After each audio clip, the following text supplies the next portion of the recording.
ESPN Extreme Games was released for the Sony PlayStation in 1995. In Extreme Games you can pick one of 4 unique apparatus including inline skates, skateboards, mountain bikes and street lunge. While racing on one of these 5 tracks, you can get past many obstacles and pass through gates to help collect points and money. If you get through all the gates on the track, you'll earn a trip through the money hall, which will make you get even more cash and in turn will earn better equipment. If the other opponents on the race course are getting between you and the cash, you can always punch and kick the shit out of them to make sure they stay out of your way.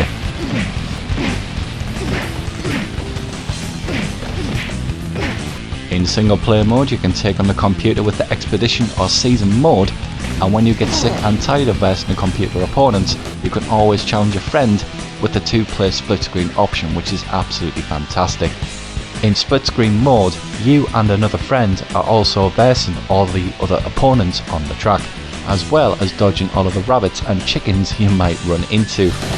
And just like in single player mode, in 2-player split screen you can also upgrade your equipment, which is a really nice touch, but on the other hand, if another player is doing really well on one race, they can buy faster and more improved equipment, which will make it even more difficult for the other player to try and catch up and get the podium position.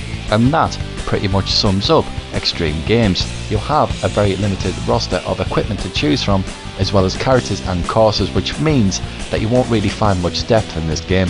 But despite the lack of content on offer here, if you can get the game cheap and if you love Road Rash, you will absolutely adore this particular release. When this game got released in 1995, I was absolutely pissing myself with laughter when I first played it. It is that good. Whether it being smashing into a chicken at high speed and watching it disintegrate in the air, or smashing head first into a lamppost or a gate, if you've got a decent sense of humour, then you will find this game hilarious to play. It is so funny, and combined with the excellent 2-player split screen mode, it is hilarious when you're smashing the shit out of a skateboarder going down a road at high speed, only to see him hit another player and then see them careering off into a lamppost.